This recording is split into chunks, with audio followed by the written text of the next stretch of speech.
Okay, a lot of our audience are writers. Some of them are filmmakers as well. Yes. Do you have any suggestions, tips, or whatever for writers as far as writing monsters or anything that involves special makeup type things or anything like that you do? It's be honest with you, you can be as descriptive as you'd like, or actually in some cases as nondescript as you like. I think it really depends on, say, the tone of the script and really the intention of the writer to kind of create the world that they're creating. And sometimes, I mean, I've had scripts in which there's been incredibly detailed accounts of sort of like what you've got to perform, and you're going to have to go in and change it anyways, because I mean it's maybe just so over the top that your budget can't allow for the effect, so you have to kind of go in and retailor it a bit. But in a lot of cases, I've worked on scripts that really have very, very little description of the effect. It's just kind of a line here, there. Maybe it's a word, just kind of that kind of gives you kind of a seed of an idea. So I think it's very, it'd be very constricting to kind of be, too opinionated about that.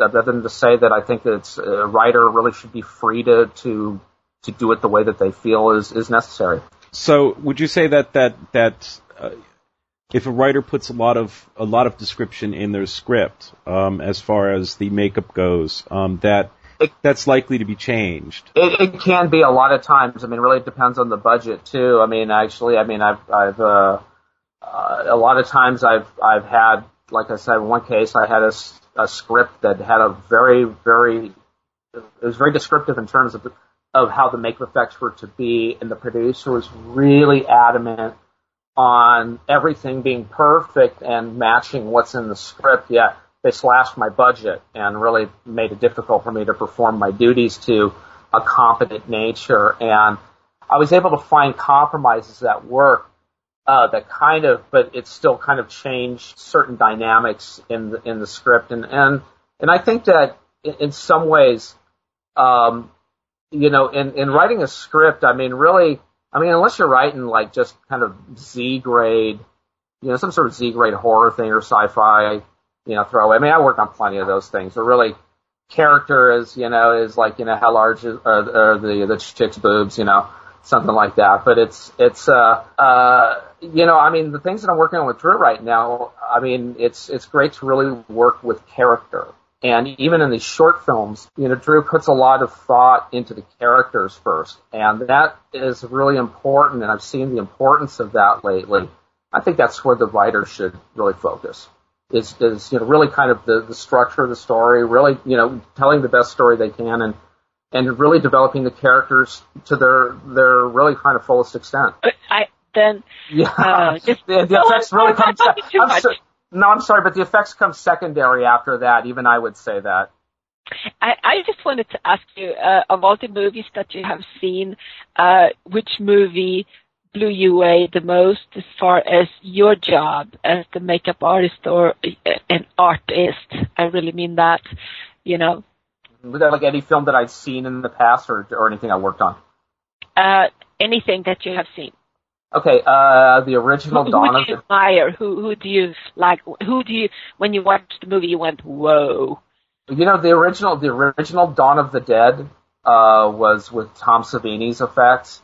Really blew me away because it was an unrated film when I saw it, and I had to get in with an older friend, so that was the kind of the mystery of that, and just seeing how the effects were done, and then reading them in Fangoria, and then Tom Savini's book Grand Illusions had come out, and really you got to see the mechanics of how things were done and the way he kind of presented it as a magic trick, and it intrigued me, and I thought it was fascinating. And John Carpenter's remake of The Thing with Rob Bottin's effects was another real eye-opener in a lot of ways and really kind of steered me. I wanted to do stop motion originally. I mean, that's really kind of, and I was, Ray Harryhausen, like I said, was my hero, and I was actually spending a lot of time with guys like Jim Danforth and David Allen. And so I eventually steered into makeup effects from a more kind of visual, kind of the post-production visual effects, and I decided to go into a pre-production and production end of it and actually get involved in that because the results were more immediate and there was a lot of innovations being made and I was just fascinated by it. I mean, I've always been interested in this stuff, but I really saw how I could be involved in it.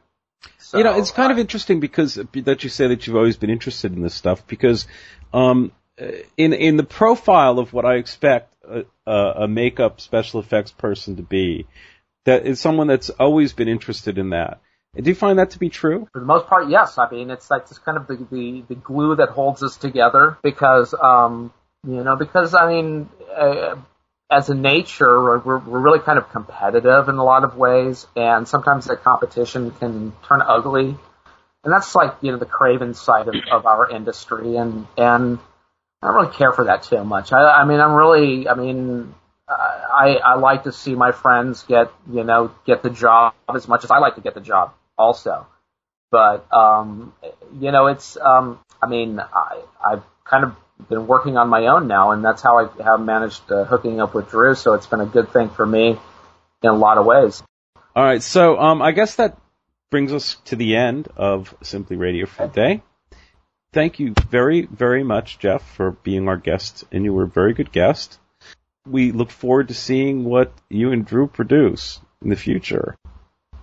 We have a ton of stuff. Believe me, it seems to be never ending. So, yeah, we got a lot of stuff coming very soon. Also, I also want to add that Polydeus, the film that won the award last night, will premiere on fearnet.com in early November. Cool. And happy Halloween, everybody. Yes. Happy Halloween to all of you guys and everybody else.